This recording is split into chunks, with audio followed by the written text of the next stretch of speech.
A very warm welcome to all of you joining us today on yet another edition of the Spotlight. Now today we have with us someone in the marketing and PR space with over 15 years of experience, a seasoned professional joining us today to dive into the insights and possibilities and all things PR. Join me in welcoming Nevindee Amarasinghe, founder and CEO of Good PR. Thank you for joining us. Thank you, Mariela. All right, I'm going to start off with a very basic question. Marketing and PR, two different things. Yes. Give us the differences here.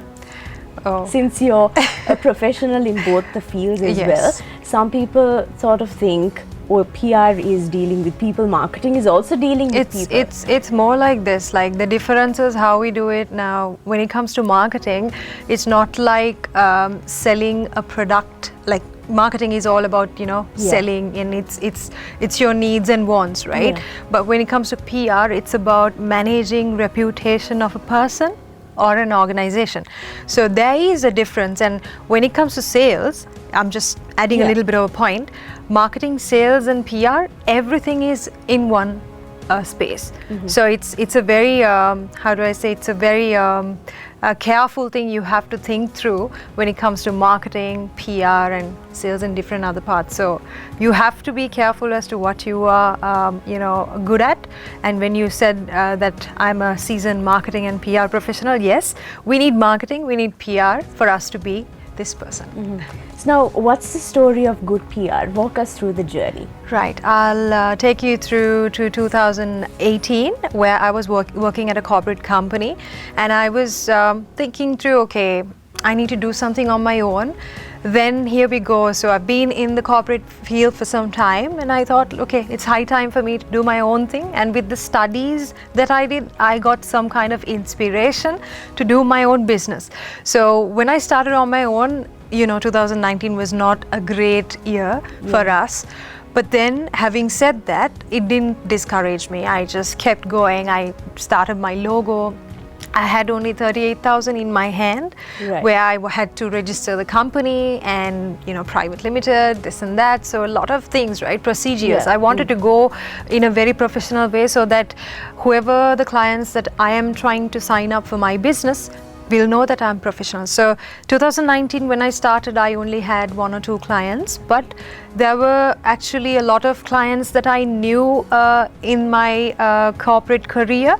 So when I started, they gave me a hand. I didn't go to ask them, hey, I started a company, give me all the business from all the other companies. But what I said was, this is what I'm doing. This is what's happening. So help me if you can. And that's how I started in 2019. Right. So at Good PR, what is the work that you all do? And what are the services you all offer? Yes, we offer public relations services. So under that we have media management, reputation management, crisis management to campaigns. Media buying is also a part of that whole category, which I'm doing as a business. So we have another like a sub company under Good PR, it's Good Media. And also event management as a component of Good PR, because events, PR, it goes together. Right. So we do all those components in one company. Now your experience in event management, that all comes in handy, right? So how does it enhance your strategies when it comes to public relations? So it's quite handy if I tell you that, because if you know how to do an event and if you're good at event management, it's quite easy for us to do our PR part, because in those PR activities we have certain activities where you do press conferences, like product launches for your clients, right? The PR activities, like sometimes activations. So you need to also have some sort of backing and experience when it comes to event management. If not, you're going to be lost in between thinking, how can I get the suppliers? How can I get the entire, event management sorted? So it is really handy, I would say, and I'm really happy that I have that experience. Now, how do you approach networking? You also would agree with me when I say that networking plays a very crucial role, especially when you're dealing with people, companies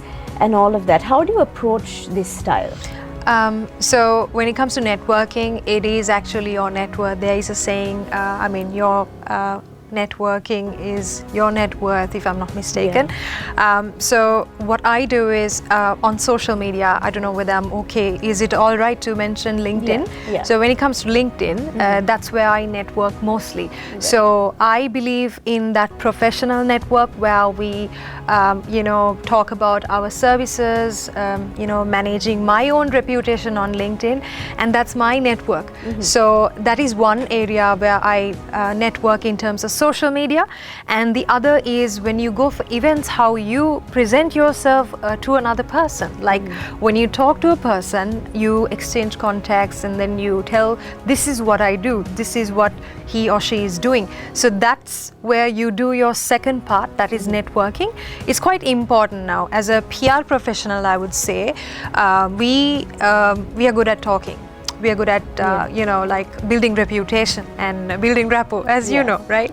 So with the media, with the stakeholders, with all the corporates people, right? So when we network, we ensure that, we make an impression that lasts so long.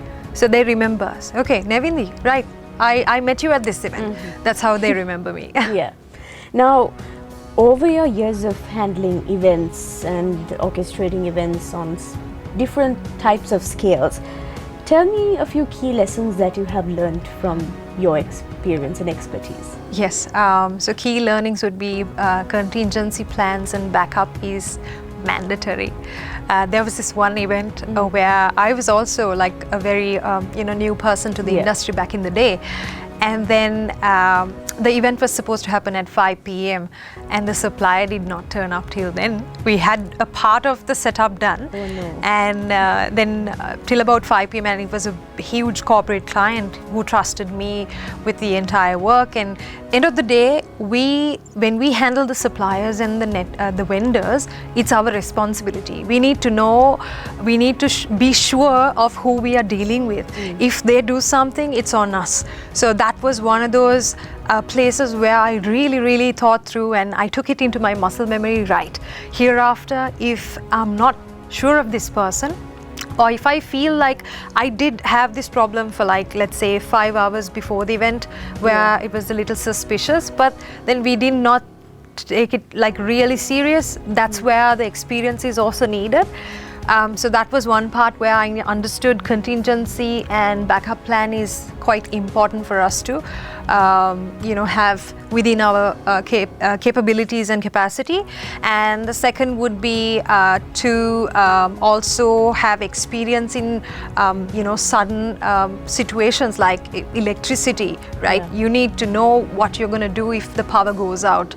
You have to have a generator, right? You have to have a standby generator. So those are little things I learned over the years, and for the past, let's say 15 years, the experience that I got from the local, the international, and those events and the PR part are crucial for my work.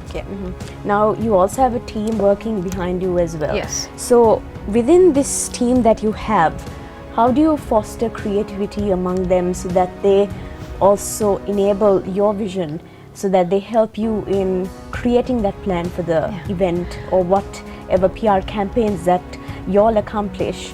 How do you create that environment for your team to embrace their creativity as well? So if you take leadership, I think that's a question that I'm just getting into my head, like when it comes to leadership and giving my vision out to my team and talking with them. So what I tell my team, they are not working under me, they're working with me. So mostly how I feel like doing things is giving them a case study. Okay, you do it, you own this and do it, then you do it better. If I tell you, if I tell one of my maybe the team members to do something and I pressure them so much, you do it, they will never do it. Yeah, it's micromanaging. It's not the case. So my approach when it comes to leadership and managing teams would be a different approach where they take the project and they own it. So they bring their creativity onto the table, and I'm like, I don't tell a lot of mistakes, but I say these are the learnings that you need to take through and you need to learn. So with the mistakes that they make, they actually get experience as well. So without making a mistake, I don't think any of us would have experience thus far, right? So now, whenever you hire people to work with you, what are the criteria that you present to them as job roles in terms of PR? Because I think back in the day there were not many degrees and things true. related to public relations, but now we see a trend emerging. So do you take qualifications seriously, or do you think, okay, this person is able to work under any situation? Yes. Or do you strike the balance? Actually, I would like to say it in this manner. Now, when it comes to PR, it's not a job where you do a degree and only do the degree and come and do it. PR is actually a tough job, though people say it's okay, I'll have an agency, I'll have people around, it's just a matter of publishing an article on the newspaper. I always say wherever I go, whoever I meet, it's not the case. PR is about once again, talking to people, how you build the rapport, how you manage the reputation. Speaking abilities is key for me when it comes to the hiring criteria. Communication is key, and first and foremost, when I hire a person, I give them like a case study. Okay, do this. That's my method of hiring, and kind of telling them they're not fit for the job role, because it's a waste of time. And I know personally there are some people in the country, because our country is 70% rural and 30% suburb, right? Like, we can't expect everybody to speak in English. But English language is key when it comes to handling certain corporates. So when they don't have the language capacity and the capability, I tend to also fall in trouble by saying it's difficult for me to hire you, though you have the capabilities of doing PR, because it's not only the enthusiasm that people have, it's also the language barrier. Certain, you can learn a lot of things on the job. That's all about PR. It's not just within 1 or 2 days I can train. This is the hardest thing to train a person for PR. Actually, it's very hard. Like, really, you can't feed information to the head. Like, okay, this is PR. I'm still taking it through. I know I have seniors in the industry. We have an association in Sri Lanka as well. Like, even they agree on this matter. They say it's really difficult to get people and feed them information. It's better to have an experienced person and get them to the job role. It's easier. But we need to give an opportunity to the youngsters. If not, this industry wouldn't be sustainable, right? That's right. And now that you have been working in this space for quite some time, you would have, people would have come up to you with various statements and theories and misconceptions, and you might be thinking, no, that's not true. Yeah. So how would you like to address any misconceptions about the PR industry in Sri Lanka and address them here? So misconceptions, even I had, I think 2 or 3 years ago, when I was at an interview on television, I said something similar. So people think PR is expensive. Well, PR is not really expensive like advertising. It is completely different. It is about communication to a specific target audience, right? And especially when it comes to newspapers. Now, the misconceptions would be like, it is expensive and it is only a press release article that will go on the paper, and that's PR. That's not PR. It's about, like, there are certain situations in the country that we have to manage crises on the spot, right? Even national crises also, we have to be able to manage it on the spot. If we don't manage it on the spot, then that means it's not PR. You do it after the heat is over, it's not the case. You have to communicate. So under PR we have crisis communication, and I hope crisis should not happen like every time, right? Then we rarely get chances to do crisis communication, because that's one of the key areas in the PR space. Like I said before, so people think it's expensive and they don't like to try it out, at least for themselves, right? So PR can happen for individuals, companies, like it can happen to individual. Like, for example, I can build myself some PR. I mean, this is PR for me, right? I'm sitting right in front of you and at an interview, right, like this. It's PR for me. It's good PR for me, right? So it is not something impossible. You have to understand your brand communications and what your brand stands for. Then you meet a PR professional that suits your brand, because we as a company, I'm just telling you, we need to understand, like when we have worked with a lot of startups, that's what I really enjoy. I mean, they're really, really fantastic when you work with startups. Even when I ask them, why don't you do some PR? I don't think, Nevindee, there's a need for us to do PR at the moment. Maybe, after a few years or so. So that means they have misunderstood the whole concept of PR, that you have to do PR only when you're grown up, right? It's not the case. So PR can happen any minute. You start off with PR. I mean, it's a great communication and a marketing tool.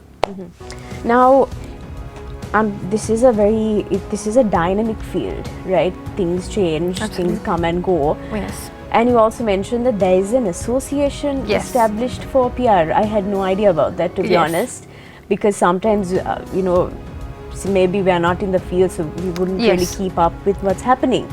So, does this agency have regulations to govern PR agencies? Or is it just a facilitative body? It's actually, I mean, we established ourselves in 2023. So last year, when we really formed the official PR Association of Sri Lanka, we formed it, and there is our president, Rizani Aziz.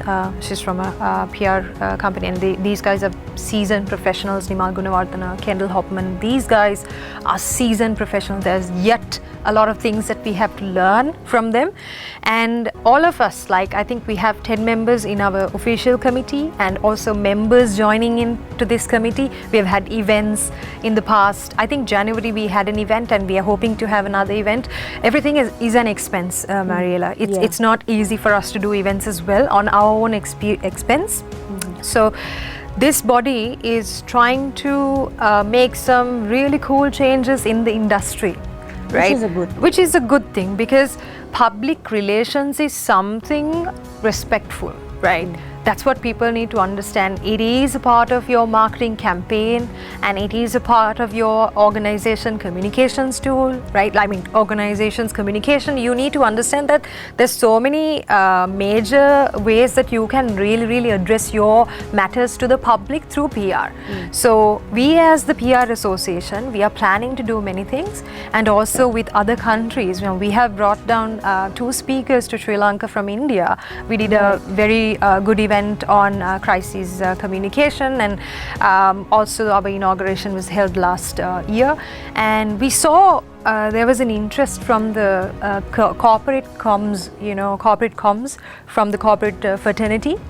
There was a huge interest. Like we had applications, we had membership applications applying from different areas, meaning companies. So we were quite happy to see an interest towards this association, and that means people are looking forward for something like this, just like the Digital Association of Sri Lanka. I mean, we are quite happy. We started off somewhere, and we are planning many things. So when you think about it, PR is quite in demand, but you were mentioning that small startups don't really approach that system yet, because we see major companies having entire departments of PR teams. Yes, absolutely. In case of, so basically, just to clear things out, if a bad experience happens towards a company, this is where the PR team steps in, is it? Yes, not actually, the marketing team. No, that's the thing. We are the doctors for the solution, Right. So communication is key to address. Now, I don't want to bring out any issues right here, but if you have a crisis, like I said before, it is key for us to step in, address whether you have done the mistake or not. You have to address that you're looking for a solution. Just hang on, right? Like you need to address it. If not, the public or the people will come into thousands of conclusions, and then like it's done, and you are not even talking about it. So you need to make sure that you have a very strong PR team within the team, and also when you have a crisis, you hire a PR team that has experience in that particular area is also a bonus for you. So you need to address it, and like you said, they step in and they do the needful. Now, How do you stay informed about all the emerging trends and new practices that come into the field?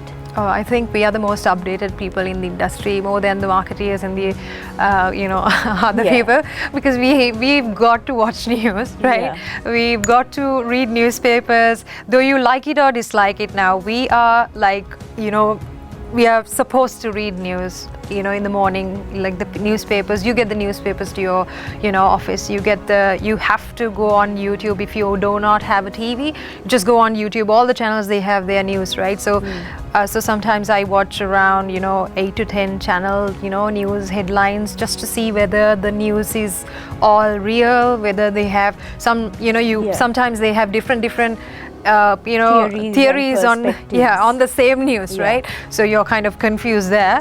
But then I think I have seasoned myself, and I kind of have locked in myself, saying don't take the negativity, take the positivity, because this is a job, right?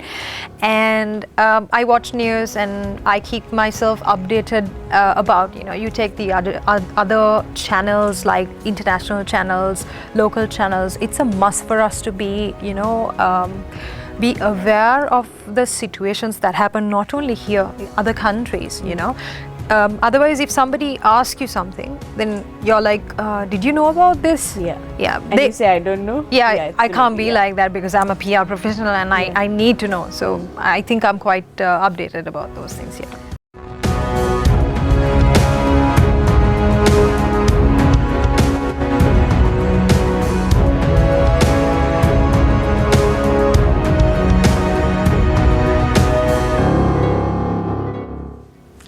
All right, welcome back to the show this evening.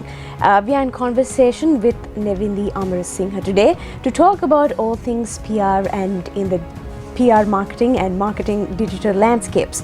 My next question for you is, ethical considerations are very important. Maintaining principles and values when it comes to work, especially in this field, because we sometimes see companies or agencies going to any extent to get what they want or to attain certain goals.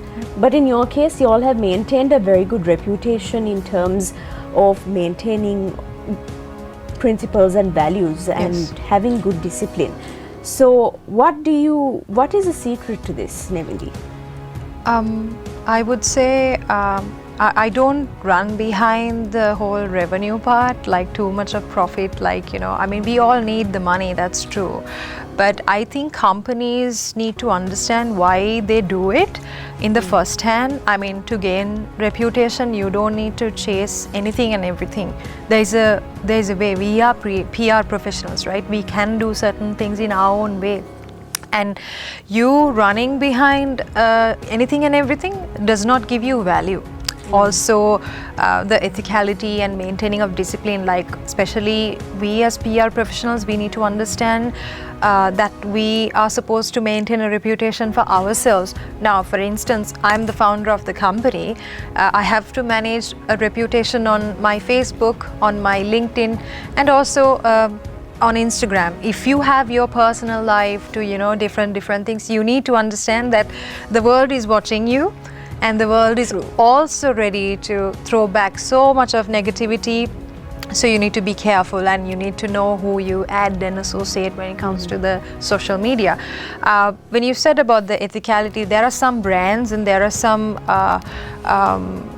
things that we don't do as a company, but other companies, other PR companies, they do PR for those companies, right? We don't do it. We just don't do it, not because of only the ethicality. It's just we prefer this calmness within our business, and we believe that if you do good, you get good back. So I think all in all, the way we are doing the business is something that came from my mentor. Now, when I had my mentorship before starting the business, I had one mentor. He was telling me, there is this one day you will feel like you want to grow so big, and you will forget your disciplines and your ethics and everything, and you want to run behind the whole, mirage, yeah, right? yeah. And he was telling me, what are you going to do? I said, don't worry, I'm going to maintain my momentum. I'm sure I can maintain. He was like, no, just think through. If you feel like running after that, just sit back and think why you started and how you started. I have humble beginnings, and I'm so proud about it as to how I started with a one-seater. I started the business on my own, like myself, at a co-working space. I paid 15,000 rupees per month for a seat, and that's how I started my business. And now, we have our own space, we have a team, we have everything with us, but we still remember those humble beginnings. So, when you started in the field, did you always want to be in the PR space? Actually, it was very tough because there are a lot of companies, right? I just wanted to find my niche, and that's where the other companies could not match, right? I'm so good with the clients, and I talk to them like the reason why on Google even we go and put 24 hours is not because it's just a statement. We want to service, right? We have to have our 8 hours sleep, which is healthy. It's true. But sometimes, when you're in a business, when you're an entrepreneur, and when you run a business, then you have to understand there are sacrifices you have to give, right? And crises can hit at any time. Yes. It's not a 9-to-4 job. It's right? not a 9-to-4 job, and you have to have that kind of, sometimes your staff members might not be 100%, the whole 24 hours concept. But if you love your job, sometimes when you give a call to your staff member, they're like, no, Nevindee, that's fine, I'll do it. And they don't hesitate. They're like, you get so much of freedom to whatever you want, then they just tend to do it. It's just, we don't ask them to do it. So you just feel like doing it. That again, it comes down to who you hire as well. So it's very important that companies take in value to work with them. Yes. Because sometimes another misconception, not just in PR, they think the more qualifications you have, the more eligible you are, which is true. Which is okay, yes. To some extent. But then again, when it comes to, implementing all of this in real life and in real time, and sometimes multitasking, that's where the issues come. And sometimes people don't have that sort of ability to work through pressure. Yes. So I think PR sort of enables that. It does. I will tell you the truth in that, like, since 2019 to now, I've worked under pressure, and I've also had good times, I've also had bad times, but I think this industry molded me to a different level. I was in the marketing field, I am still in the marketing field, I'm studying marketing and event management to PR to customer care to everything. All these things are needed for us to be who we are. And when you said multitasking, I'm just wondering sometimes, I have my entrepreneurship, I have my business to run, I have my team that I need to lead, I need to supervise, they have different moods, we have different people, and then you take your personal life, then you have the studies, then you have a passionate, maybe a hobby that you're following. Sometimes, people ask you, hey, how are you doing this? And I just tell them, to be very honest, I tell them, just look at yourself, love what you do, even the job that you're doing, if you don't love it, the next minute just quit. Because if you don't love it, you'll have to leave it. Just don't complain about it throughout, within, the time frame you're working. Oh, I'm so bored, I just don't know what to do, I just don't like this job, I'm pressurized. That itself, you're speaking out saying, okay, I don't like it. So my mantra for my success, I would say that I love what I do. Now, how do you maintain resilience in the field and adaptability also in the face of this challenging industry? Yes, so resilience and adaptability are two key and major things that we all need to have as professionals in any industry, right? If you don't have the adaptability, you just die in that industry. You can't proceed further. You have so many people who are adapting to AI, who are adapting to new technologies. Now, PR is an industry. People always think it's only newspapers. Once again, I'm telling you the same thing, because it's not the newspapers only. There's AI technology, VR, virtual reality we can utilize for PR, digital technologies that, the digital marketing where we can utilize all these areas for the technology and the PR segment we can utilize, right? So it's a must to be updated about the latest trends and the latest things happening in the market. So you don't really, you don't become that old about, not knowing the thing. So I ensure I watch TikTok videos. Sometimes my, my partner or my family, they're like, can you just keep your phone away and you check the screen time, it's 7 hours, 8 hours. But this is my job. I have to always watch news, check the trends and, talk to people. We are on the phone, which is unhealthy. I understand completely. But this is life. That is life. Now, another point that I wanted to bring out was your approach to crisis communication, as you mentioned earlier. I would ask you and invite you to speak more about this because especially in terms of companies, we see them using, PR agencies just for the use of when something goes wrong, okay, let's hire a PR agency. But I think a PR agency should be working since the initial steps because that's when the starts of the company, not just coming in when something goes wrong. I think having a PR agency or a PR department within your company or your framework is important.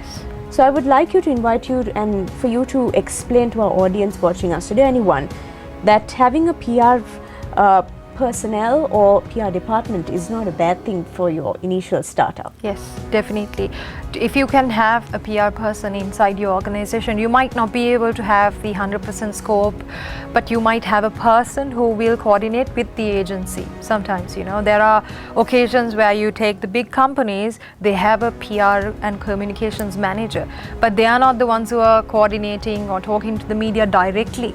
They hire a PR agency and then they let us do the job because end of the day it's not easy for them to reach out to the media and get everything done. So it's mandatory because see what PR does for your company is magic, I would say, because checking your, let's say, your content, your website content to your social media content to your your CEO's speech, if anybody wants to publish an article on the newspaper, that side, so all these areas are within the scope. Right? And especially I think our audience need to understand when it comes to PR, it's not just the article part where I was telling you initially, it is also developing the thought leadership of your CEO, your company. Crisis communication is the last thing that you think of, but of course, you need to be ready with it. What will you do? Because if you go to, I'll take a good example, if you go to a building or like a big or a space, you see those fire extinguishers, right? Why do you see them? Why do they have them ready, right? Because you're prepared. Yes, you're prepared for it. When you're prepared for it, at any cost or any time, you're ready for crises. And if you go to places, a parking lot, you see those exemption clauses where your car, your risk, your property is at your risk or something like those statements, right? That's under you. So you've been told it's an exemption clause. So when you're ready, you know how to equip yourself rather than talking to an agency. Sometimes you might not even know, you're in trouble. So if the more you delay the crisis, it is also a huge issue. Now PR is all about dealing with people, right? And now you also said AI is coming in and it has taken over the world. At no point in time we can fight AI because it is a giant. Yes. However, are you embracing AI because sometimes you need that human touch? There was a phase where AI came in and everyone was over the moon about it, and you just could not get anyone to stop using it. But now people are, I think, coming into a realization where they think, okay, this is getting a little too robotic.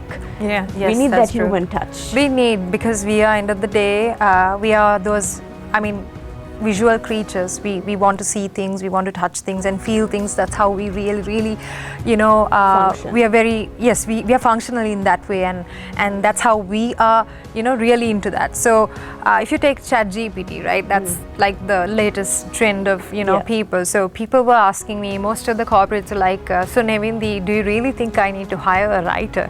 And that question came from one of the top corporate company heads, and I was laughing to myself. I was like, "What are you going to do? You're going to fire me and get the ChatGPT and do this?" No, Nevindee. I just wanted to tell you that it's quite funny, because whatever I want to, know, I just type on ChatGPT and get answers.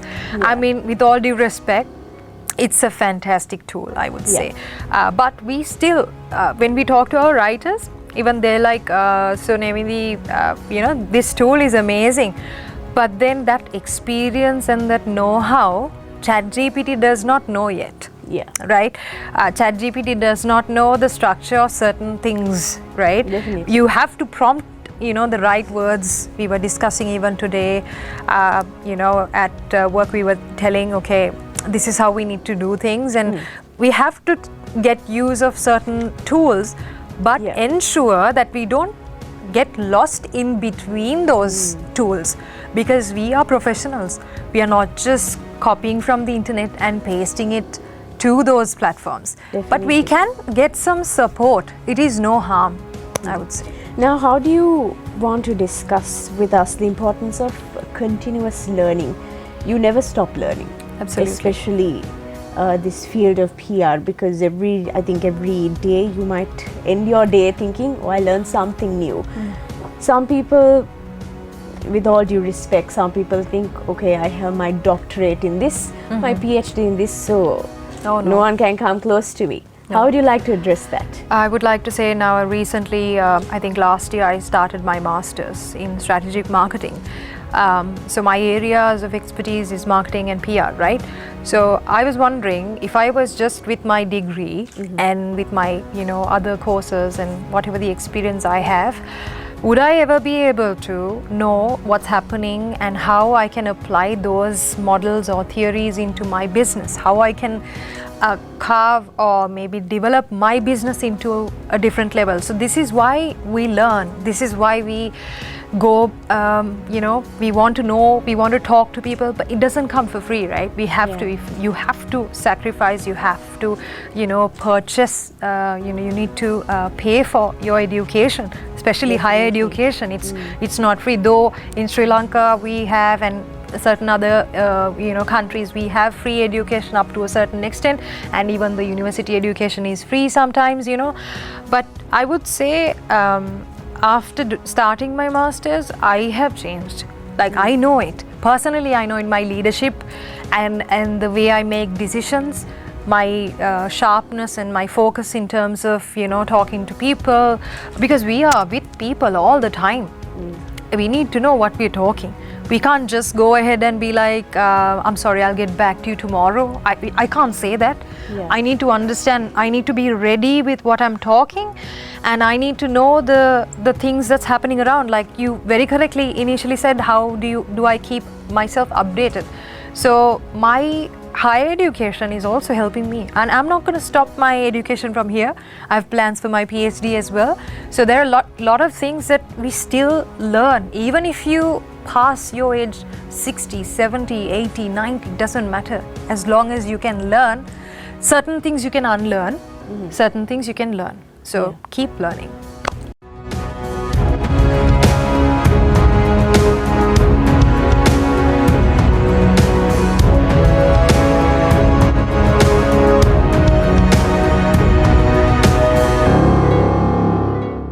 Welcome back to the final lap on this week's edition of the Spotlight.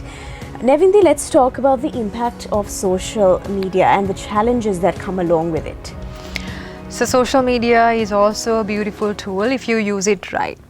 Now, the beauty of social media, now why I started like that, initially when TikTok came into play, I think a few years back, when it came to play, I was like the angry bird. Whenever I saw someone using it, I was like, no, please don't even talk to me. I was that angry with that tool. And then it's not healthy.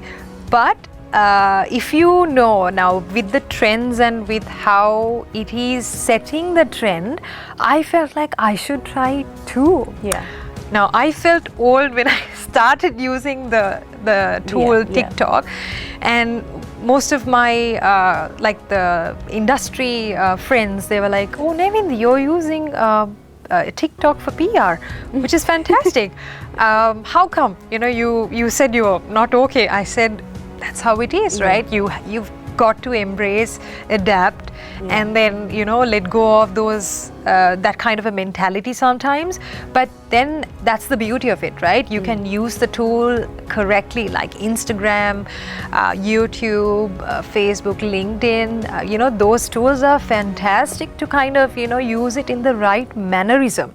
And especially when you are a PR professional, you have to maintain consistency and a momentum within those platforms. You can't also like be, okay, it's not the case. You can't just let it go and once in a blue moon go and post something. You have to ensure that you're post, you're consistent, and also the communication and the content that you're posting should also relate to your brand, your personal brand. That matters, and your identity.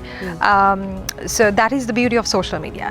But the crucial part where it is a little ugly when it comes to the platforms where you don't use it properly, and where you sometimes end up you know, just blasting or putting out content where it's not even relevant to you, and you speak so personally, it becomes a huge issue with the audience. They might not want to, like, you know, work with you. They might not even want to communicate to you, because, you know, if something happens around us, this is the most, you know, like the common thing. When something happens around, we tend to go and post about it and you know, comment about it, but we forget that people are watching us, and they make decisions and they come into play, and they're like, "I saw a story of you doing this. I think, you know, I should stop talking to you." So I've seen people, they judge you. Though we say never judge a book by its cover, it's just a line. You know, people judge you. No matter what they say, they judge you. So you need to be sharp and thoughtful when you're using your social media platforms. The number of hours you're spending, the type of content that you're delivering on the platforms, and also the people that you associate on those platforms are also important, because if you are known to be an influencer in those platforms, you need to know that there's an audience that's engaging with you and following you. So you have to be an example, you have to set standards. That's how you kind of, you know, get things done. Now you're also very strong on LinkedIn. So maybe to anyone watching us today, LinkedIn comes off as a very strong tool for professionals heading into any job space that they're looking for. That's right. Maybe you could briefly tell us and everyone watching us today as well, how do we navigate through LinkedIn? So when it comes to LinkedIn, people see it as just another social media platform, and they forget that it is a corporate related platform. It's a professional platform, I would say. Unlike the way the content is acted on Facebook, Instagram, YouTube, this is totally different. That's what people don't really understand. They have to study more about how the piece of your content is working, and, you know, like the algorithms, how it works. Now, when I initially started my LinkedIn, I did not have a hang of it. I was like, all right, I'll just maintain the platform because I'm a working professional. But I think I just hit 29,000 followers last week or so. That was all organically. I never boosted, I've never done it. It's quite expensive as well. That platform, I would say, we have close to around 2 million Sri Lankans now on LinkedIn, and it is very nice. I think initially when I started, it was around 1.2 million followers when I was just on the network. So now I started posting certain content that is relevant to the audience. Then people started reacting to it, like sharing, resharing, and also to say people love the way, you know, if it resonates or if it's actually connecting with you, people really love it. Especially for a corporate person, if they can like reshare it they know, okay, you're sharing it, your boss is also on LinkedIn, you know, your co-workers are also on LinkedIn, so you know how you're maintaining, and the way you have posted your you know, type of content, like, you know, videos, motivational speeches. Certain people put, you know, like different types of leadership talks, speeches, live talks. So LinkedIn is a fantastic platform if you know how to use it right, and also you get connected to people. It's I know there's a huge you know, like a space where you can connect with people, not only in Sri Lanka. It's basically like your passport to other countries, and you need to have like a proper engagement and, you know, proper content, like I said. Yeah. It's important. And there are key professionals I've seen, like Amita Gamage, a lot of people, like they're just normal human beings who started off LinkedIn, and you know, you improve day by day, and the consistency that they have shown, and even I myself, how I have kept going when it comes to the content. I just did not stop. It's basically like your job. You just, you know, just do it, and if you stop one day, then, you know, Yeah. it might replace you. So time is catching up, and my final question to you is, it comes in any way you would like to answer it. Advice that you would like to give anyone heading, or who wants to head into the field of PR looking for an opportunity. Yes, I would say PR is also a very beautiful industry if you can get into, and it's not just a 8 to 5 job. It is a sacrifice. It is also tough. If you have the commitment, and if you really push yourself enough to you know, communicate and engage and, you know, build rapport, you will have a successful career. And if you're a leader already, you know, you can identify certain talents in the industry, groom people, give them advice, because knowledge is free. Just give it, you know, communicate, and never stop learning. Yeah. Like we said, like, it's crucial for us to keep learning. Even for you to know something, you need to kind of experience it, or else you need to study it, right? Without either of them, I don't think anybody would know anything. Even for you to be here, for me to be here, we have learned something, we have experienced something. So the beauty of it is, you never stop learning, you share knowledge, you network, it keeps going. All right, so thank you very much for joining us today, and wishing you and the company nothing but the best. Thank you, Mariela. All right, that brings us to the end of yet another edition of The Spotlight. Join me again next Monday, same time, same place, for a story that will ignite change. Until then, have a pleasant night and be safe.